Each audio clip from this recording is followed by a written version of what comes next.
On est le Père, du Fils et du Saint-Esprit, ainsi soit-il, mais bien, chers frères et sœurs, neveux, amis, cousins, continuons notre explication de la doctrine chrétienne, 8e commandement, ne pas mentir. Eh bien, quels sont les motifs qui doivent nous détourner de la fausseté?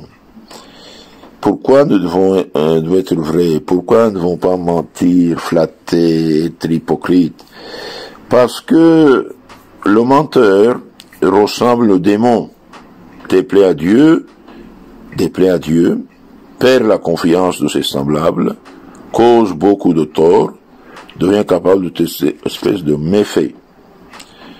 Le menteur ressemble au démon, car le démon a montré au paradis par la séduction d'Ève qu'il est un menteur et père du mensonge. Saint Jean 8, 44. Tous ceux qui mentent sont les fils du diable. Tous ceux qui mentent sont les fils du diable, dit saint Augustin. Non pas par nature, mais par imitation. Les menteurs sont fils du diable, non pas par nature, mais par imitation. C'est l'opprobre du menteur. Le menteur déplaît à Dieu, parce que Dieu est la vérité. Jésus n'a traité personne plus sévèrement que les pharisiens, parce qu'ils étaient hypocrites, menteurs. Saint Matthieu 23, 7. Il a ramené au bien des pécheurs de toute catégorie, l'usurier Zaché, le bon larron, la pécheresse publique Madeleine, la samaritaine, Saoul le persécuteur, mais pas un seul menteur, pas les pharisiens. Le Christ, étant la vérité, n'a pas d'adversaire plus fondamental que le menteur. Aussi, le mensonge a-t-il été souvent durement châtié par Dieu. Ananie et Saphir furent frappés de mort pour avoir trompé Saint Pierre. Actes des Apôtres, chapitre 5. Eh bien, Géasi, aussi serviteur d'Élie, fut atteint de la lèpre pour avoir menti. 4e livre de Rois, chapitre 5. Naaman, le général araméen de Syrie, était lépreux, il s'est présenté devant le prophète, eh bien le prophète dit, allez vous laver dans le Jourdain 7 fois. Bon, finalement il a obéi, malgré sa réticence, et il a été guéri. Il a voulu donner des vêtements, de l'argent, le prophète a dit non.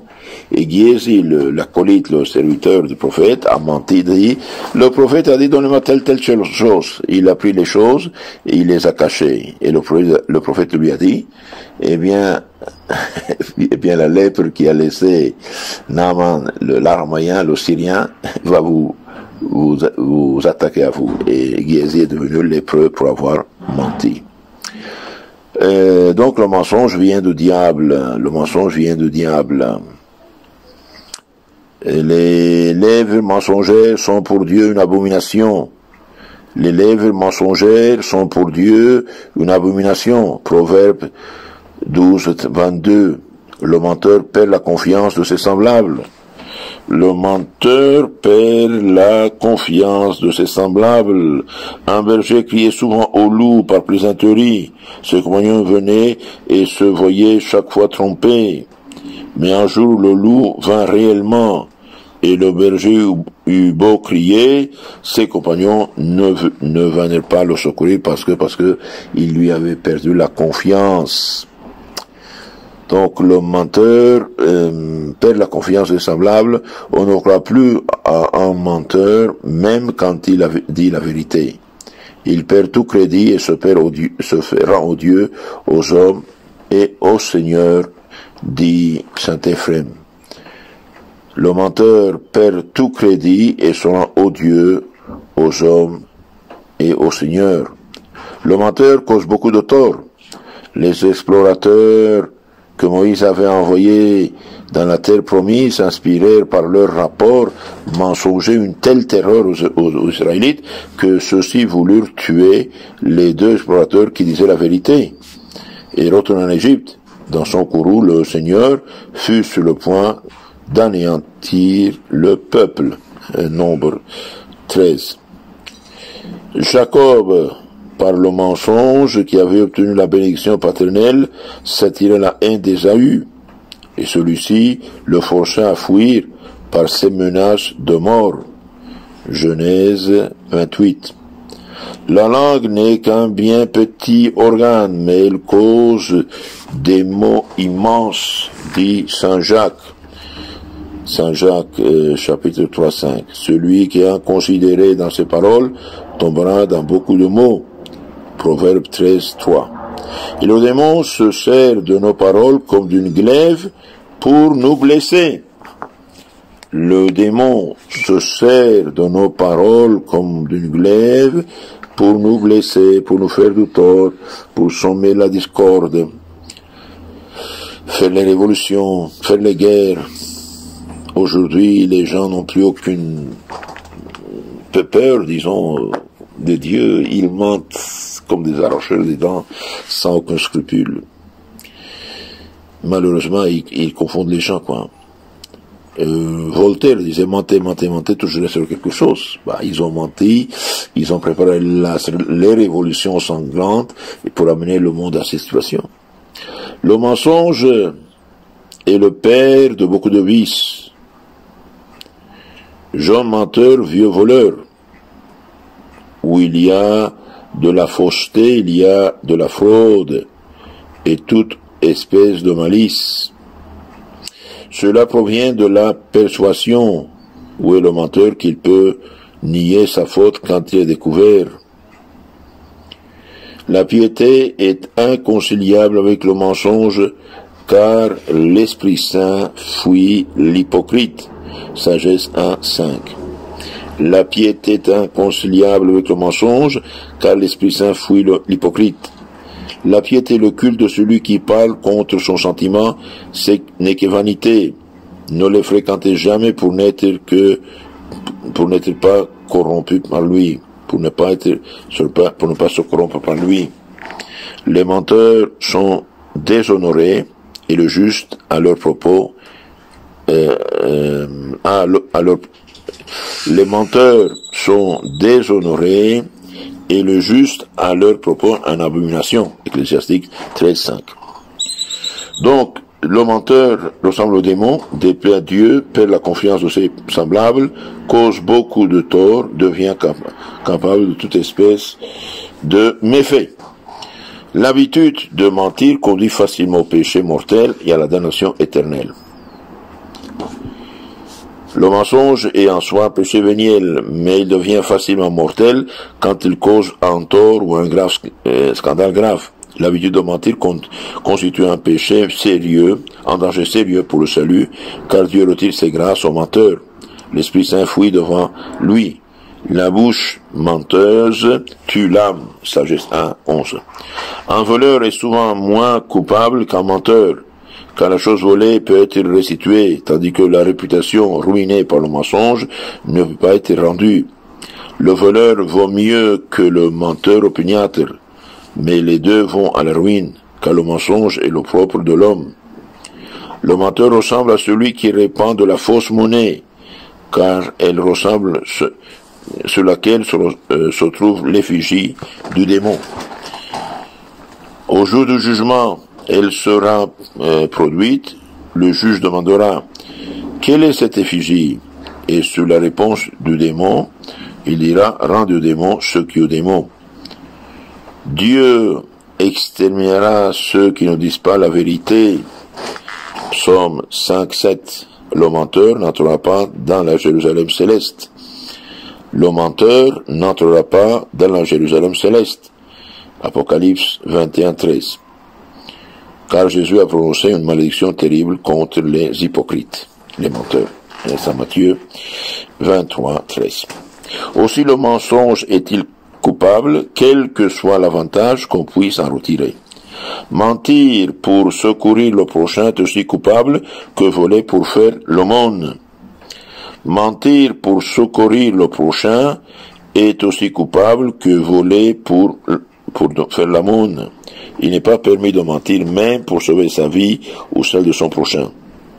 Saint Antime, évêque de Nicomédie, accueillit d'une façon très hospitalière les soldats chargés de l'arrêter. Ils voulurent le sauver par un mensonge, mais il ne le permit pas et préféra subir le martyr plutôt que de mentir. Il n'est pas permis de faire le mal pour procurer le bien, dit Saint Paul. Il n'est pas permis de faire le mal pour procurer le bien. Romains 3:8. La bonté du but ne justifie jamais la malice des moyens. Les ennemis de l'Église ont souvent prétendu que les jésuites enseignaient la licéité des moyens mauvais dans le but louable.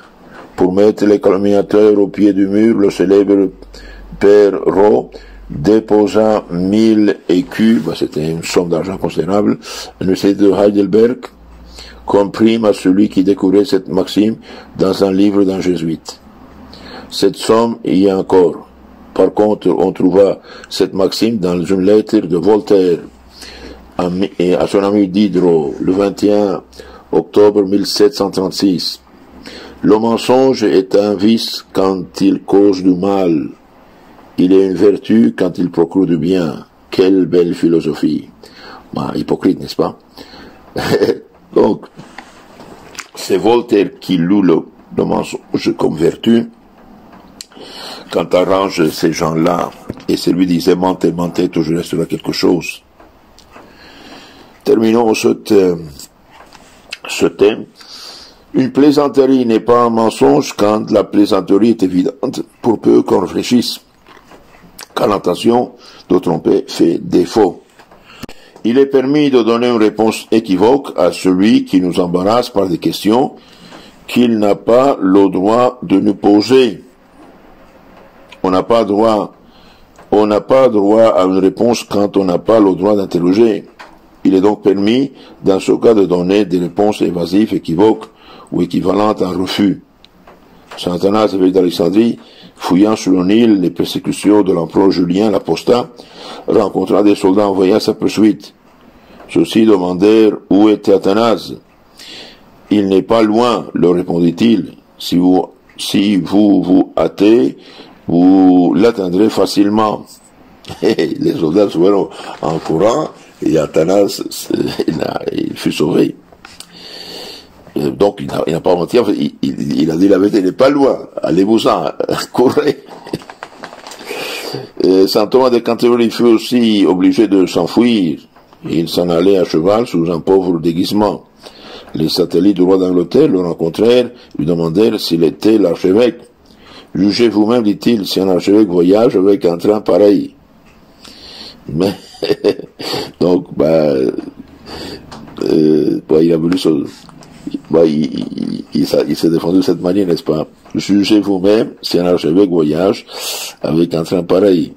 Même l'archange Raphaël dit à Tobie qu'il était Azarias, le fils d'un juif opulent, en sous-entendant, quant à la fortune. S'il avait dit qui il était, il n'aurait pas pu s'acquitter des ordres de Dieu. S'il dit, donc, on peut donc hardiment répondre à un effronté qui vous interroge sur le secret professionnel. Je ne sais pas, c'est-à-dire pour vous le communiquer. Le Christ avait dit, dans ce sens, qu'il ne connaissait pas le jour du jugement. Quand un homme malhonnête veut nous emprunter de l'argent, nous pouvons hardiment dire que nous n'avons pas pour lui en donner. Dans ce sens-là, je n'en ai pas pour t'en donner, sous-entendu.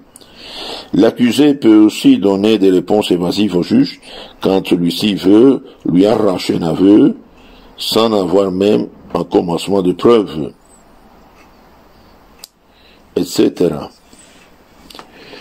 La franchise nous rend semblables et agréables à Dieu et nous attire l'estime de nos semblables. Le Christ est la vérité, Saint Jean 14,6. L'homme sincère est donc semblable à Jésus. Il est par conséquent agréable à Dieu, car Jésus louait Nathanaël de ce qu'il était un véritable Israélite, en qui il n'y avait rien de faux. L'homme franc est estimé de ses semblables. Ayez la charité, s'il vous plaît, d'envoyer ces causeries à vos contacts et de les écouter pour vous protéger. Que Dieu vous bénisse.